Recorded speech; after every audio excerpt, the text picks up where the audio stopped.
Sahana Vavatu Sahano Bhunaktu Saha Viryankaravavahai Tejasvinavadhitamastu ma vidvishavahai.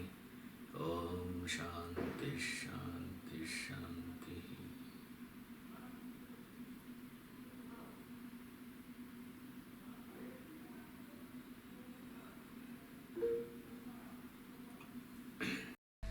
Arjuna Uvacha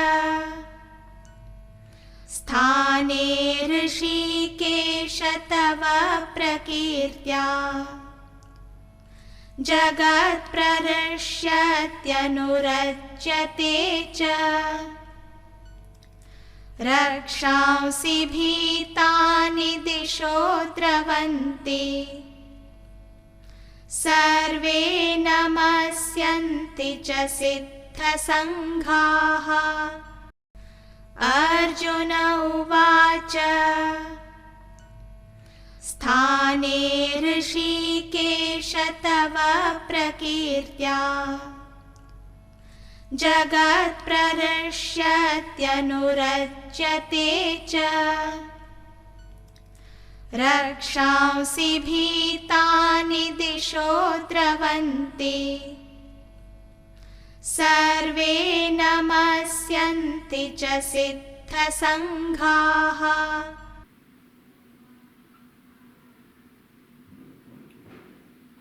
Rightly, the world is delighted and rejoices in your praise. Now he is giving three cases, three people he is introducing here. One, he is introducing people who are the worldly people, devotional people,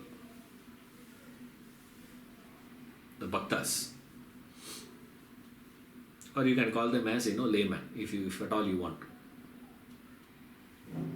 Right? Ordinary people, simple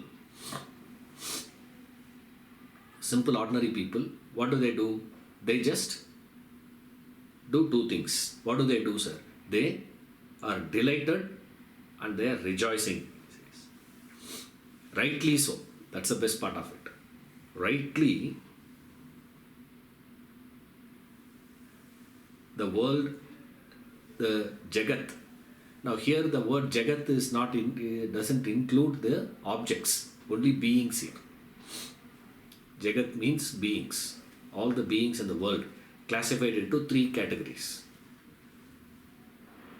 Ordinary people, then the demons, the wicked. Now what do the wicked do? They get terrified and they flee in all directions. They run in all directions. That's their stand. Then what is the Siddhas? Now Siddhas, what is referred to is those who are effortlessly perfect. That's called a Siddha. A perfection is effortlessly perfect people. Effortlessly good people. You see, there are people, effortlessly good. Now, we have to put an effort to be good. Even if you provoke them, they will not get negative in them. Even under provocation. Now, for all of us, provocation is not a big deal. One two-wheeler fellow comes and cuts across your car is enough to provoke you. Right? You can be easily provoked. Now the Siddhas means perfected ones. When he says Siddha Purushas, when we say Purushas, Siddha Purushas means those who have reached that perfection effortlessly. How is it that effortless perfection, sir? Of course, when they are performing, it look effortless, but behind that there is a tremendous effort. But we have no idea what sort of effort they have put in to gain this. If you see that effort and the effect, you can connect. Now we see the effect. If you search for the effort, we don't see that. They were the ones who are referred to as perfected ones, genuine, good people. naturally good people, effortlessly good people. That's the Siddha. Effortlessly divine. What do? They don't do anything. They neither rejoice, they are nothing. They simply bow down in reverence. They just, all those people, what they do, sir, they just bow in reverence of the Lord. So what do the ordinary people do? Ordinary people, rightfully, they just do it. See, many a times we will be having certain qualities which is not inherent in you. Right? It's not there in you, actually speaking. But people will attribute so many things to you.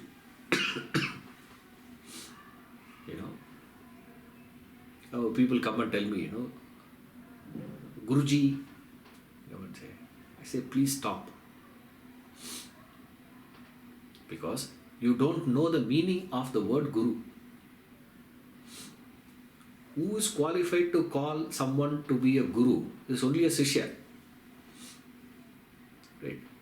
Only a Sishya can call someone to be a Guru. See, only my daughter can call me father, no?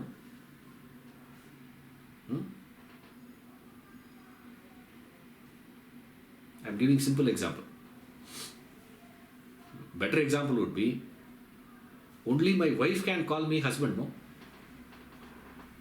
Imagine neighbor's lady, lady comes, says, my husband. This is my husband, she introduces me to. Avladhan veetla, finished.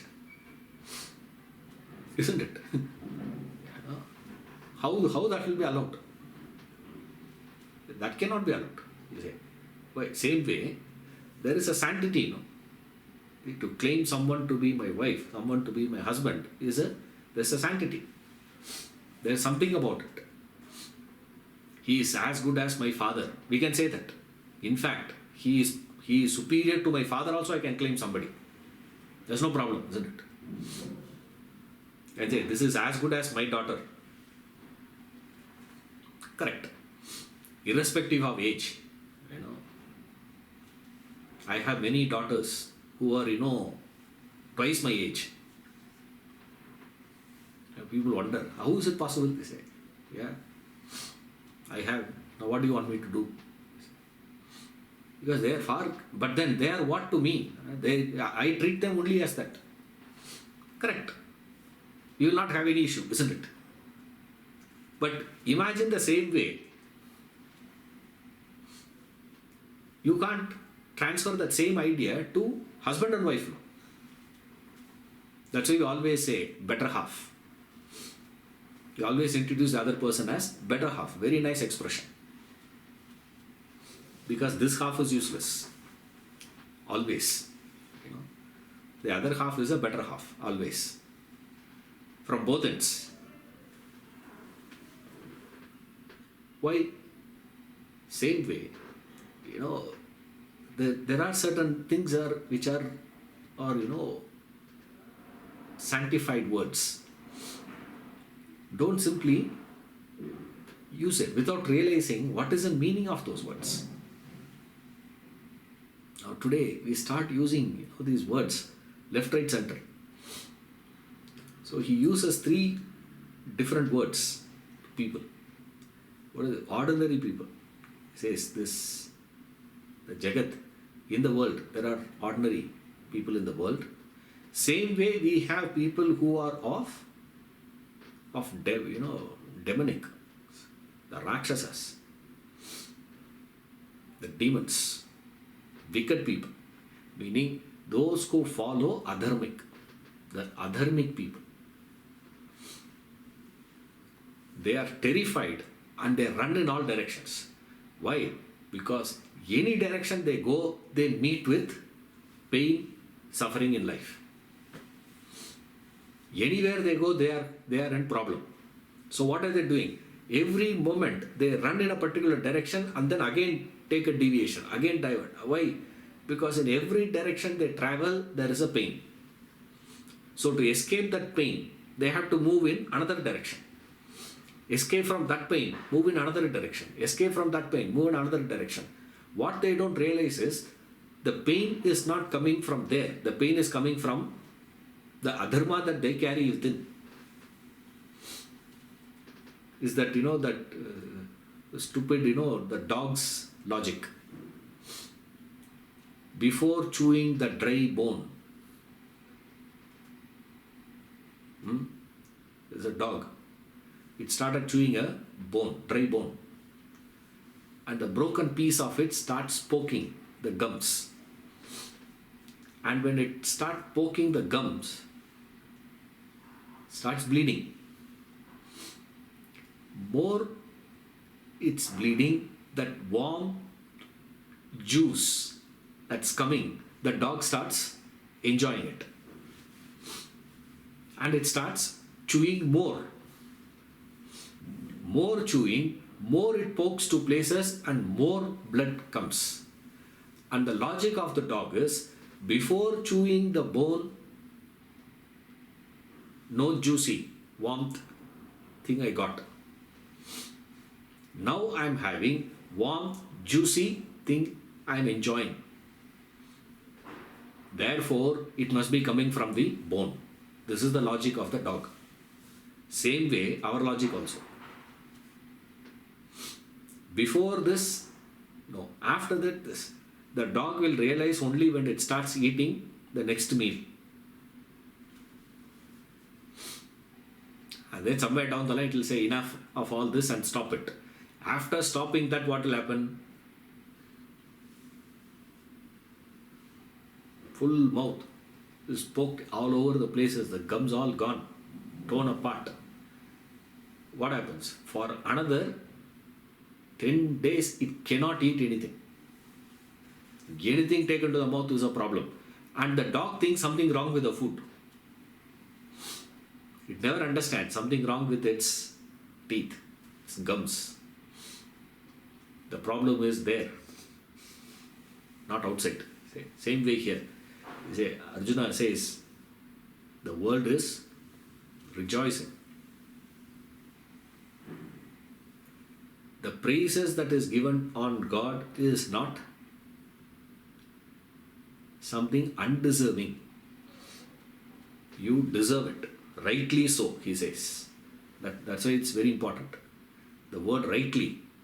Because many a times we praise people, they don't deserve that position. That's why I gave the example. Guruji, say, now, are you qualified to be called as Guru? That is a big question. Anyone and everyone cannot be called. There has to be a qualification. Similar, Swamiji, say, do you realize the meaning of what it is? But then he says, they praise. But the praises is not an excess. You deserve it, he says. You deserve it. You have all those qualifications. Rishikesha, the Lord of senses. The Lord of senses means he is a Rishikesha. Means, it has two meanings. One is the Lord of the senses. Another meaning it has is this. It becomes a source of joy to others. Since you are the source of joy to all of us, what do? We rejoice. We praise you. We rejoice your company. The Rakshasas, what they do? They feel guilt. Their whole life is guilt-ridden life. They feel guilty.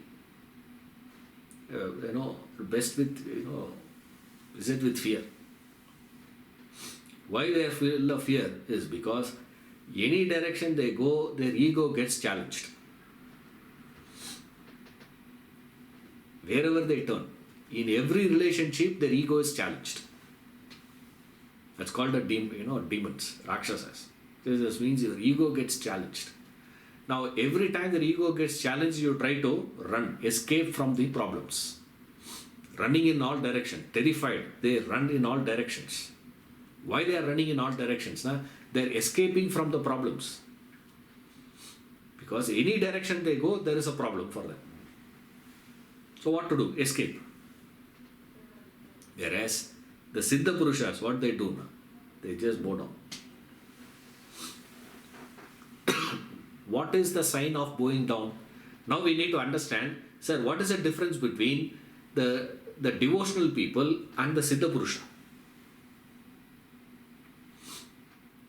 Devotional people, what they do? They rejoice. They enjoy. Siddha Purushas, the layman praises the Lord and rejoices, enjoys. Whereas the Siddha Purusha, what is he doing? Simply bows down. That's it, nothing. He is not praising the Lord, nor he is running away from Lord. Neither he is running towards God, nor he runs away from God. Then what is he doing? He simply bows down. What happens when you bow down? Two things happen. You learn, you grow. That's how they give the signal. The Siddha Purushas give us the clue. What is the clue they give us? Don't get excited. Relax. Don't get dejected. Relax. Neither excitement nor dejection. The devotional people get excited. The demonic gets dejected. In the presence of God, neither excitement nor dejection. What you do? Bow down. When you bow down, what happens? You learn. You listen. You learn. You grow. Obviously, Arjuna doesn't belong to that category, we will know. From the next verse, we will know. Okay, now where is Arjuna now? Before you go to where you stand, don't start from there. Oh, immediately don't ask, sir, am I a lay person or a wicked person or a perfected one? Obvious answer is very clear. What is it? You cannot be a wicked person. Why? If you are a wicked person, you will not be sitting in the class, running in all directions, no, he says. You will be running in all directions. Right? You can't be in the class. You are not a perfected one. That's also not there. Right? Effortless perfection, not possible. Now what to do? Where is the only option we have? We fall into only one category now. What is it, sir? No, layman category. Sir, we are all very ordinary people. Now Arjuna is representing all of us. Representing all of us, he is speaking. From this speech, we understand what? So much of knowledge he has about God. From where he learnt all those things, he learned from the Gita only. He learnt all those things from Krishna only. That's what we are going to see now. We'll see all this. 37. कस्माच्च तेन न मेरन्महात्मन् गरीयसे ब्रह्मणोऽप्यादिकर्त्रे अनन्तदेवेश जगन्निवास त्वमक्षरं सदसत्तत्परं यत् कस्माच्च तेन न मेरन्महात्मन् गरीयसे ब्रह्मणोऽप्यादिकर्त्रे अनन्तदेवेश जगन्निवास त्वमक्षरं सदसत्तत्परं यत्. Why not they bow to you? Very good question he asks. And why not they bow to you, O exalted one, Mahatman, greatest, the primeval cause even of Brahma, O infinite being, O Lord of gods, O abode of the universe.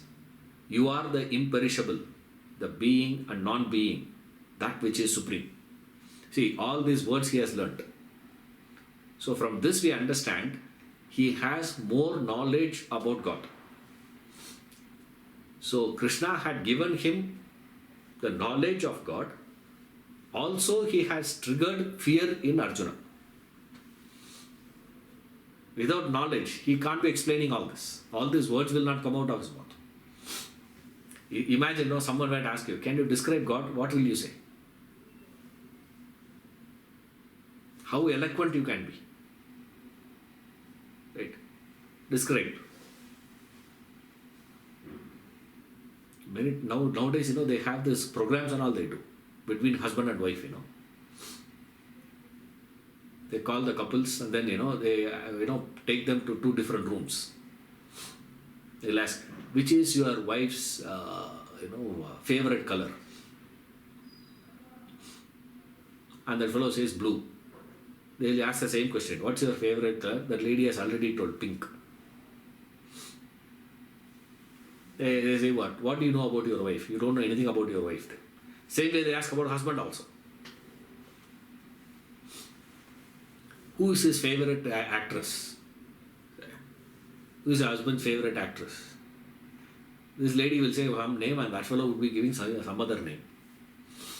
He say what? You don't know about the husband and wife don't know each other. So whoever gets more marks will be given the prize. And people do practice also for that. I have seen.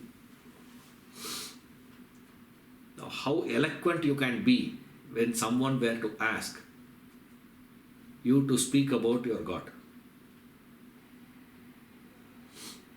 Now Arjuna is so eloquent here. Why not they bow to you? Obviously. Yes, obviously they says. Now what we need to understand is, when your mind is refined, a refined personality, a sensitive mind, devotion is natural.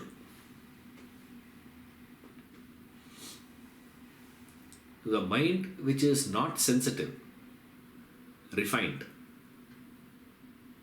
devotion will not come. That's why he says, why not they bow to you? Which means what? Obvious. It's too obvious. To whom it will be obvious? Huh? Do you require a torchlight to light the sun?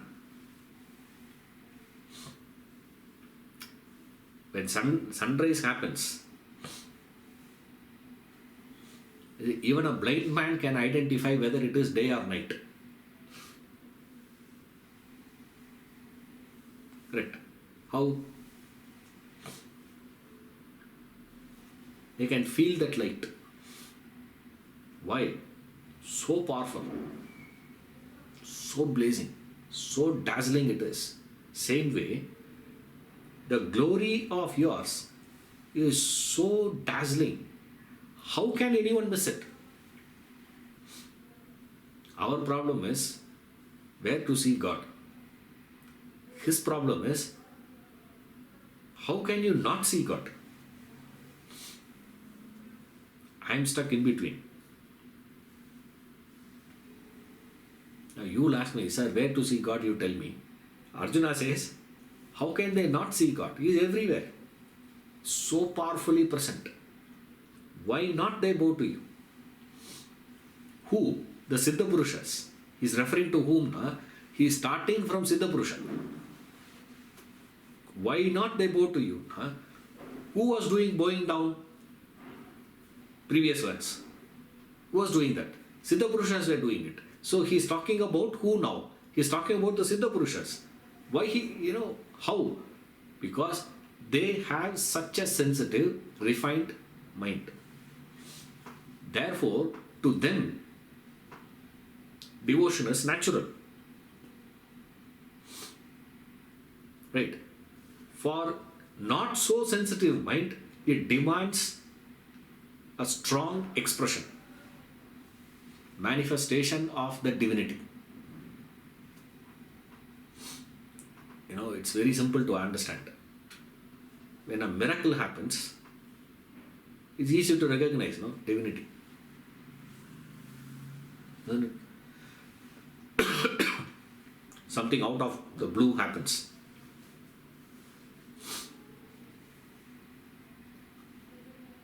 Suddenly imagine my hand comes out of your screen and blesses you. Like I am doing now. I bless you. Say. Now suddenly you see, not a 3D movie. That is, just an optical illusion. Actually the hand comes out of the screen and touches your head and blesses you and goes back. Next class, what you will do?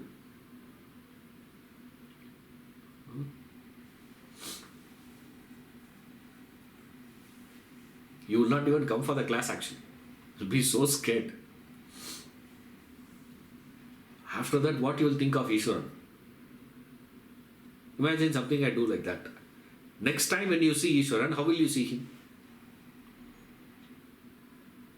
Huh? Oh my God, he is such a divine being, man. A divine personality. Now for you to consider divinity, you need something spectacular expression. For these people, they don't require all those things. They just see the world. The fact that they're able to perceive the world they understand. My God, how can you miss divinity here? Therefore, he is asking this question. And why not they bow to you? How is it that Siddha Purushas doesn't bow to you? They'll bow to you. Why?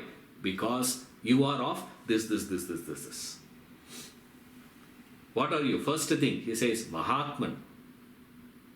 We are all ordinary Atma, you are Mahatma.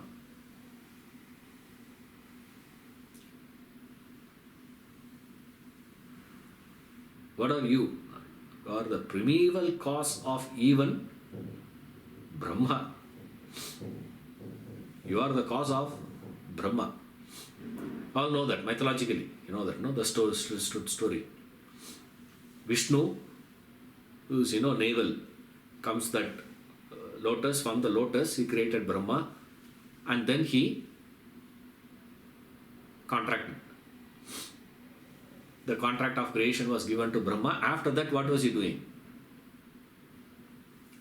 Shantagaram Bhujaga Sayanam only. He went off to sleep. He created Brahma, and then what? He said, hey, Brahma, you take care of everything, I am going back to sleep. He went back to sleep. You are the primeval cause of even Brahma. Brahma, creator, the supreme creator. You are the creator of the creator. How great you must be. How amazing you are, man. You are Ananta, infinite. That infinitude of yours, I am able to perceive in the creation also as a creator. You are that infinite being. Why? The world that you have created from the absolute point. See, all these words, you can study from two angles. From the absolute, another one is from the relative. Right? From the absolute point of view, what is it? From the absolute point of view, Brahman is infinite. Jagat is finite. World that is created is finite. Why? Because it has a beginning and an end. Brahman has no beginning, no end.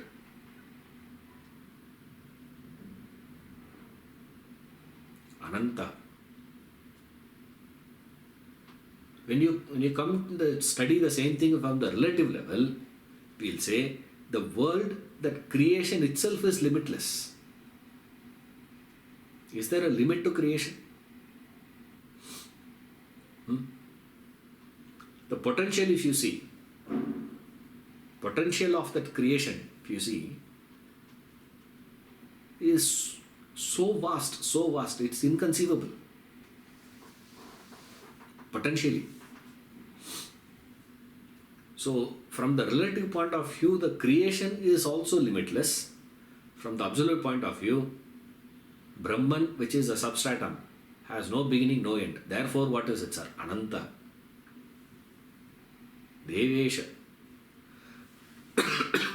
You see, the Devesha means you are the Lord of Devas. Lord of gods. Gods, Devas. Just now I told you, Devas means gods, means the laws. The laws that is pertaining, functioning in the world. For every law that is functioning in the world, we have a corresponding Devata. Every principle that is functioning in the world, there is a corresponding Devata for that. What are you? You are the controller. You are even beyond those Devatas.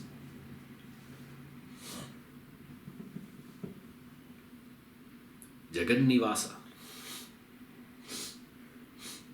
Jagannivasa, you are the abode of all beings. All the beings, you are the substratum. Like the ocean is the substratum, is the abode of all the waves. Same way. Here, you say it is Jagannivasa. Jagatam Nivasa. All the worlds are staying. All the Jagats, all the worlds. Very many worlds that is known. Very many lokas. There are supposed to be 14 lokas. Okay. Now where we are now is Bhuloka. It's in the middle. Right. So we have this 17 lokas are there. It says all those lokas were existing where? Existing in you. So how do we understand? We understand God in very many ways. Remember. Initially we understand God. Like say for example, Mahavishnu. Where is Mahavishnu? Where is Shiva? Mahavishnu will be, the moment you think of Mahavishnu, Brahma, straight away you understand Brahma will be in Brahmaloka, Vishnu will be in Vaikuntha, Shiva will be in Shivaloka. I can't say Kailasha, no. Because Kailasha we are having a different thought association now. Right? So we say Shivaloka. Now, so all those devas, all those gods when we think of, initially we think they are all living in a particular loka. They are all somewhere far away. Right? You have to go to Brahmaloka to have the darshan of Brahma. You have to go to Vaikuntha to have the darshan of Vishnu. Right? Now he says, no. That is not correct. Why? You are Jagannivasa. You are not living there. You are living in this Jagat only. You are not there. You are here now. You are in the world. You are not somewhere living in Vaikuntha, man. You are here. You can see him in this place. So he says Jagannivasa. This is a more, matured way of understanding. Aksharam means imperishable. There is no Kshara. Kshara means which is perishes, disintegrate. This doesn't disintegrate. You are Sat and Asat.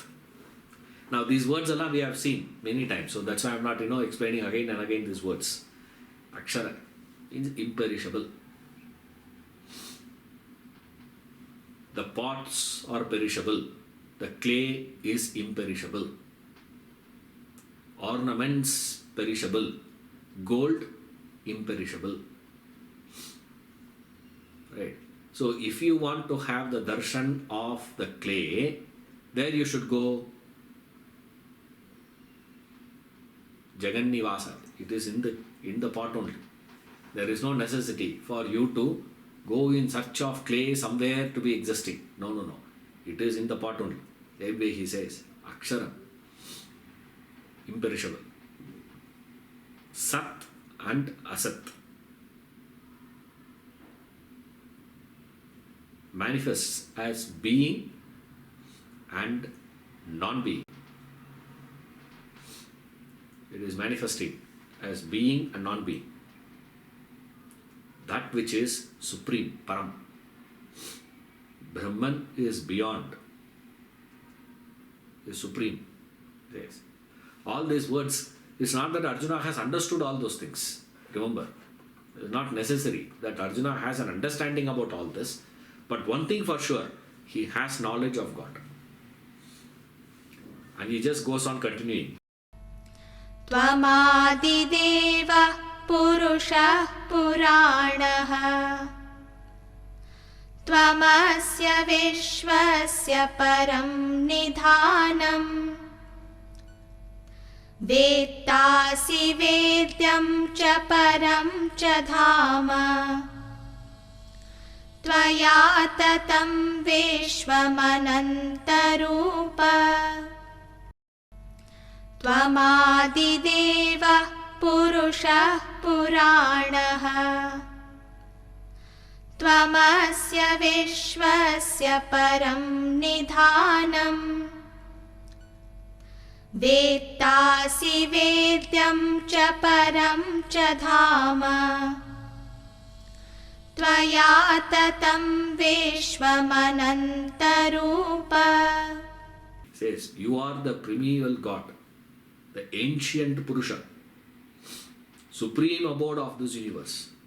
You are the knower, that to be known, the supreme goal. By you is the universe pervaded, O being of infinite forms.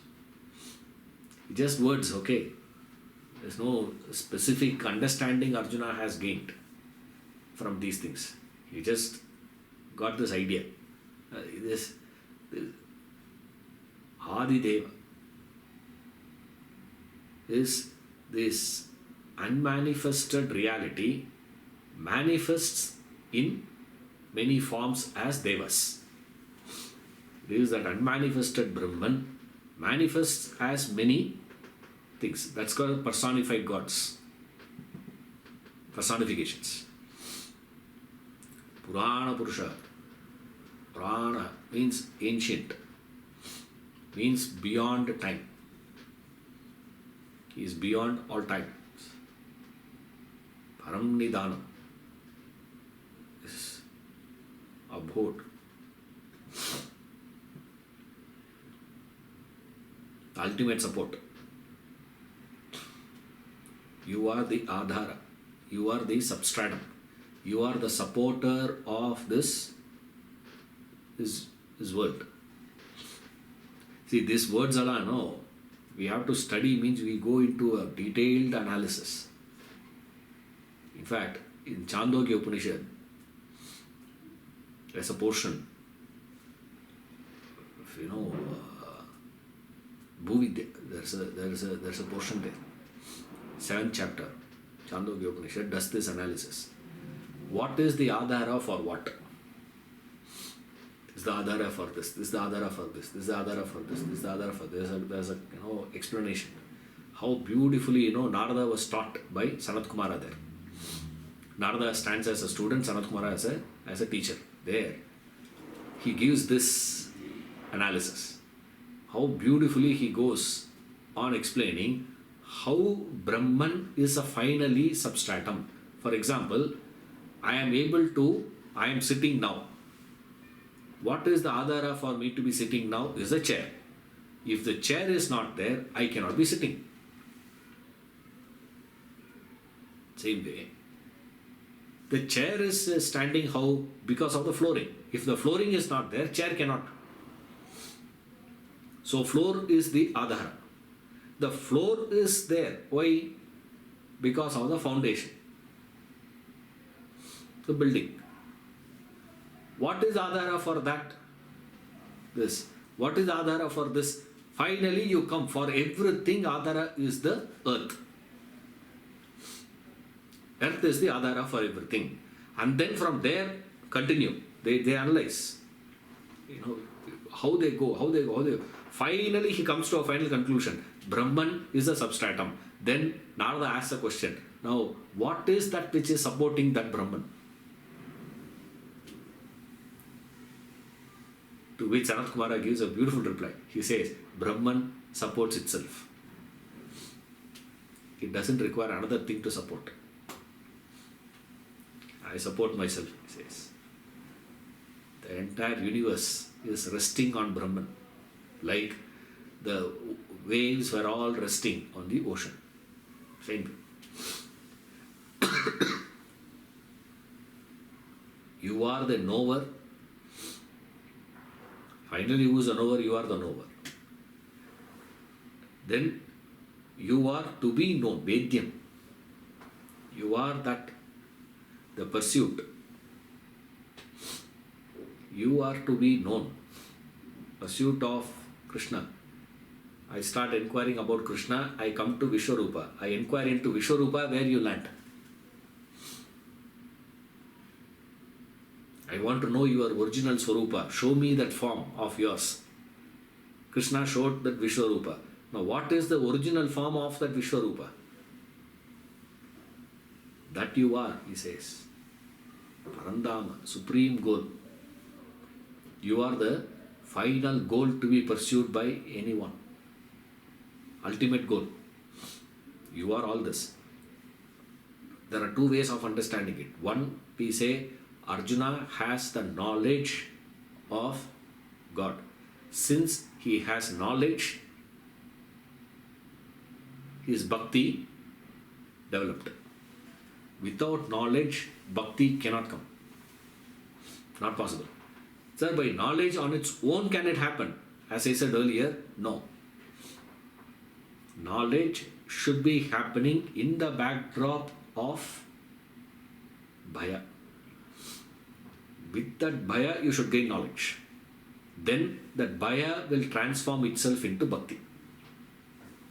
Without bhaya, if you straight away gain knowledge, nothing will happen.